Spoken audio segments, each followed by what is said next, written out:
Hi guys, welcome back to my channel the hidden treasure. मैं हूं आपके friend Nazia और मैं आपके लिए लेकर आई हूं और एक इंटरेस्टिंग सा वीडियो। पर सबसे पहले मैं आपका थैंक यू कहना चाहूँगी मेरे पिछले वीडियो को ढेर सारा प्यार और अप्रिसिएशन देने के लिए। और अगर आपने मेरे चैनल को सब्सक्राइब नहीं किया है तो please subscribe my channel for the latest videos.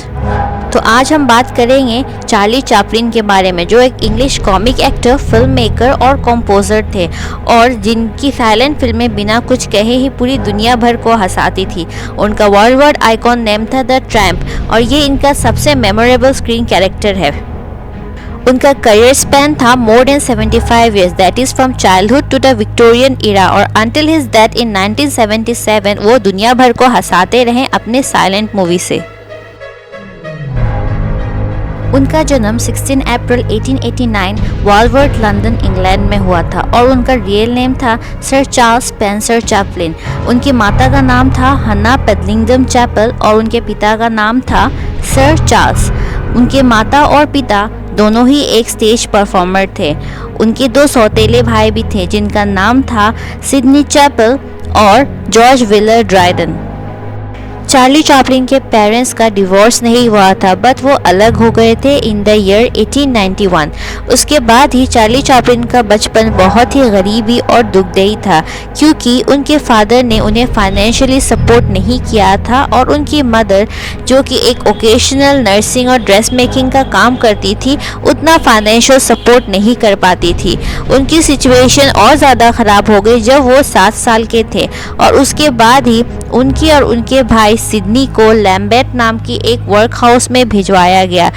The work house London में एक ऐसी इंस्टीट्यूशन है जहां गरीब बच्चों को फाइनेंशियली सपोर्ट किया जाता है, उन्हें खाने पीने और रहने की जगह दी जाती है। ऑन सितंबर 1898 उनकी मदर हना को केन हिल मेंटल एसाइलम में साइकोसिस नाम की डिजीज की वजह से एडमिट करवाना पड़ा और 2 महीने के लिए उनके और उन्हीं भाई सिडनी को उनके पिता के पास रहने के लिए जाना पड़ा। तब तक उनके पिता चार्ल्स एक सीवियर अल्कोहलिक हो गए थे और वो बच्चों पे डोमेस्टिक वायलेंस करते थे। हालत इतनी ख़राब हो गई थी कि NSPC नाम के इंस्टीट्यूशन की, जो कि national society for the prevention of cruelty to children थी, आके उन्हें रेस्क्यू करवाना पड़ा। 2 साल बाद ही उनके पिता चार्ल्स की एक किरोसिस नाम की लिवर डिजीज से मृत्यु हो गई और उनकी माता हना भी सीरियसली इल हो गई। उनकी माता की केयर टेकिंग और अपने डेली नीड्स की जिम्मेदारी पूरी तरह से यंग चैपलिन पे आ गई, जो उस वक्त सिर्फ 14 साल के थे। खाने और आश्रय की तलाश में वो रास्ते रास्ते भटकते और फुटपाथ पे सोते थे। और फिर इन द ईयर 1928 उनकी माता हना भी चल बसी और वो बिल्कुल अकेले पड़ गए।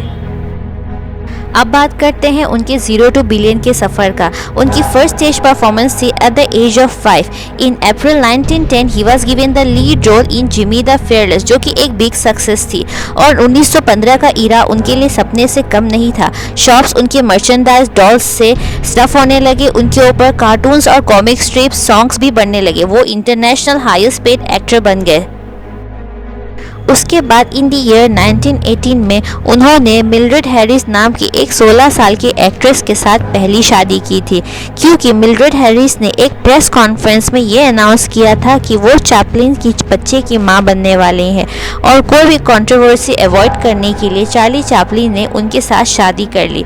पर ये खबर झूठी निकली और इन द ईयर 1919 में उन्होंने अपने पहले बेटे को जन्म दिया, बट वो मेलफॉर्म था और 3 दिन बाद ही उसकी मौत हो गई। और इन द ईयर 1920 में चैपलिन ने ये कह के इस मैरिज को एंड कर दिया कि ये एक अनहैप्पी शादी थी। वो एक मिसमैच कपल थे और ये शादी उनकी क्रिएटिविटी को अफेक्ट कर रही थी। मिल्ड्रेड हैरिस से डिवोर्स के बाद उन्होंने द किड जैसी एक मूवी बनाई, जिसका इंस्पिरेशन उन्होंने अपने बचपन से और अपने बच्चे के खोने के दर्द से लिया था। फिल्म एक वर्ल्ड वाइड सक्सेस रही। उसके बाद उन्होंने अप्रैल 12 को मे कॉलिंस नाम की एक एक्ट्रेस के साथ इंगेजमेंट की, बस सडनली उन्होंने अपना मन बदल दिया और इस इंगेजमेंट को तोड़ दिया। उसके बाद उन्होंने दूसरी शादी की एक्ट्रेस लीटा ग्रे के साथ, जो उनके साथ गोल्ड रश जैसी मूवीज में काम कर चुकी हैं। उन्होंने भी एक प्रेस कॉन्फ्रेंस में सरप्राइज अनाउंसमेंट में अपने प्रेगनेंसी की न्यूज़ दी थी। उस वक्त वो 16 साल की थी और चार्ली चैपलिन 35 साल के थे, और कोई भी कंट्रोवर्सी अवॉइड करने के लिए वो उनके साथ मैक्सिको में एक साइलेंट सेरेमनी में 1924 में शादी कर ली थी। उनसे उनको 2 बेटे हुए थे, लेकिन उसके बाद ही चैपलिन को लगने लगा कि ये भी एक अनहैप्पी मैरिज है, और वो स्टूडियो में देर रात तक रहने लगे अपनी वाइफ को अवॉइड करने के लिए। ग्रे अपने दोनों बच्चों को लेके घर छोड़ के चली गई और एक डिवोर्स सूट फाइल कर दिया और उन्हें एक्यूज़ किया ऑफ इनफिडिलिटी, अब्यूज़ और हार्बरिंग के। ये एक्यूजेशन प्रेस कॉन्फ्रेंस में लीक हो गई और चार्ली चैपलिन को नर्वस ब्रेकडाउन हो गया। ये स्टोरी हर न्यूज़ चैनल के हेडलाइंस पे आ गई। उनके फैंस उनकी मूवीज़ को बॉयकॉट करने के लिए और फर्दर स्कैंडल अवॉइड करने के लिए चार्ली चैपलिन को इस केस में सेटलमेंट करवाना पड़ा $600,000 डे के। उस वक्त वो मूवी सर्कस पे काम कर रहे थे, जो कि 1928 में रिलीज हुई थी। ये मूवी वर्ल्ड वाइड सक्सेस रही, इसके लिए उन्हें अवार्ड भी मिला, पर वो अपने इस बीटर डिवोर्स से इतने ज़्यादा परेशान थे कि उन्होंने अपनी इस मूवी को अपने ऑटोबायोग्राफी से भी ओमिट कर दी। उनकी नेक्स्ट मूवी थी लाइमलाइट, जिसके बाद ही उन्हें ओल्ड फैशन होने का डर सताने लगा, क्योंकि उस वक्त तक सारी डायलॉग्स वाली मूवीज़ आ चुकी थी, और इसी परेशानी ने उन्होंने अपने काम से थोड़ी दिन की छुट्टी लेके ट्रैवल करने का फैसला किया, और वो 16 महीनों तक ट्रैवल करते रहे। इस दौरान वो western Europe including stage in France, Switzerland और जापान भी घूमकर, पर जिस दिन वो जापान पहुंचे उसी दिन प्राइम मिनिस्टर इनुका योशी को अल्ट्रा नेशनलिस्ट ने असैसिनेट कर दिया था। इस ग्रुप का ओरिजिनल प्लान था चार्ली चैपलिन को असैसिनेट करके यूएस के साथ वॉर प्रोवोक करने का, पर उनकी delayed public announcement of the events date की वजह से उनका ये प्लान फेल हो गया। जापान से लौटने के बाद वो काफ़ी लोनली और हारे हुए महसूस करने लगे और रिटायर होने को सोचा।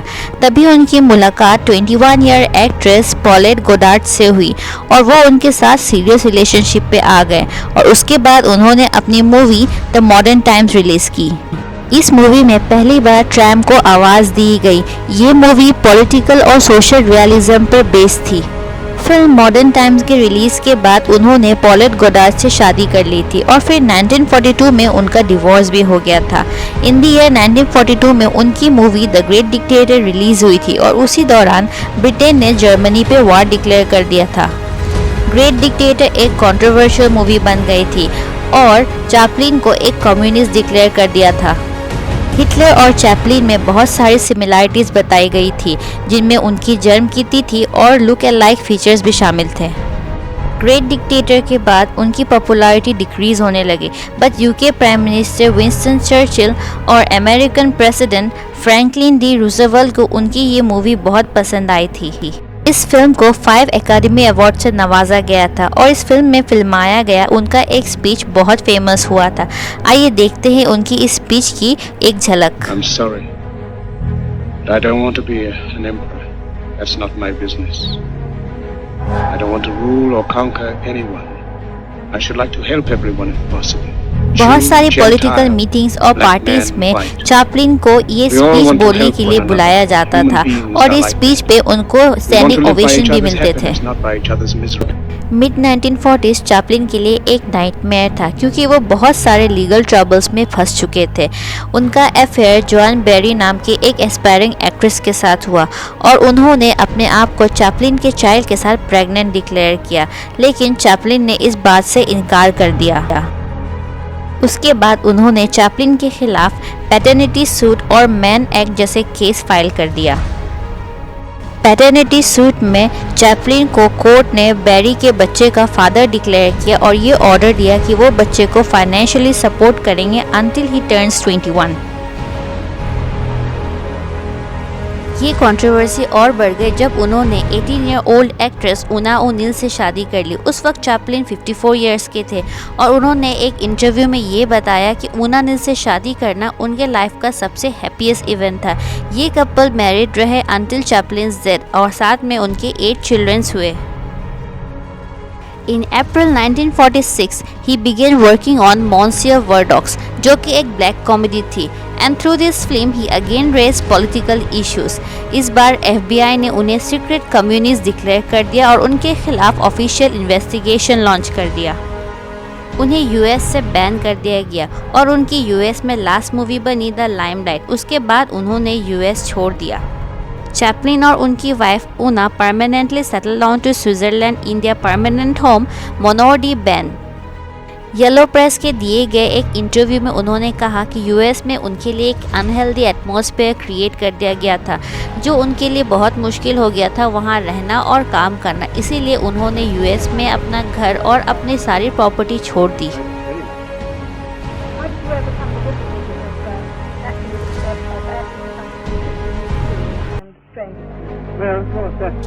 In the year 1972, the Academy of Motion Picture Arts and Science ने चैपलिन को ऑनरी अवार्ड से नवाजने का फैसला किया और for the first time in 20 सालों में चैपलिन ने US जाने को सोचा। चैपलिन की इस विजिट को लार्ज मीडिया कवरेज मिली और एकेडमी अवार्ड्स गाला में उन्हें 42 मिनट्स की स्टैंडिंग ओवेशन मिली, जो अब तक के इतिहास की सबसे लॉन्गेस्ट थी। और उन्हें ये अवार्ड दिया गया, जिसको एक्सेप्ट करने के वक्त वो काफ़ी इमोशनल हो गए।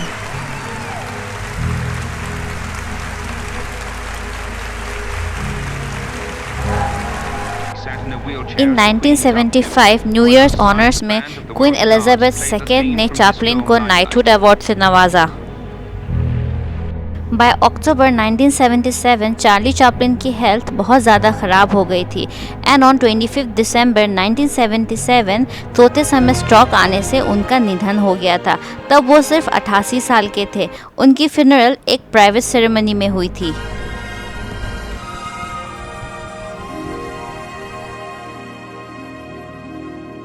ऑन 1 मार्च 1978 को चार्ली चैपलिन के कॉफिन को उनके ग्रेव से चुरा लिया गया था और उनकी वाइफ ऊना से रैंसम डिमांड की गई थी।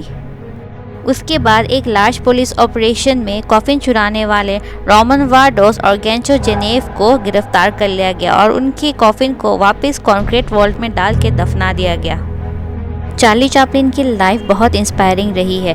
उनकी कभी ना हार मानने वाली पॉलिसी और कुछ कर दिखाने का जुनून उनको सबसे जुदा करता है।